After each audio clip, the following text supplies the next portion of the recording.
എത്ര നാളായി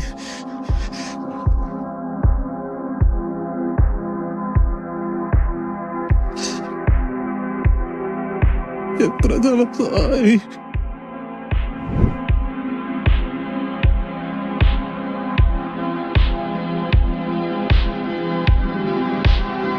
കൂടെ ഒരു ആഫ്രിക്കക്കാരനുണ്ട്. അവൻ മുമ്പും ഇവിടെ പണിയെടുത്തുണ്ട്. ഇവിടുത്തെ സ്ഥലം വഴിയൊക്കെ ആൾക്ക് നല്ല മിച്ച. ചങ്ങായി സഹായിച്ച ഒക്കെ രക്ഷപ്പെടാം. പടച്ചറപ്പിനോട് പ്രാർത്ഥിക്കാം. അടുത്ത ദിവസം നമ്മുടെ വീഡിയോ കഫീന്റെ മോടെ നിക്കാഹ. ആ സമയം ഭക്ഷണം സഹായിച്ച എല്ലാവരും ഇവിടുന്ന് പോവാണെങ്കിൽ നമുക്ക് ഇവിടുന്ന് രക്ഷപ്പെടാം. പോവാ.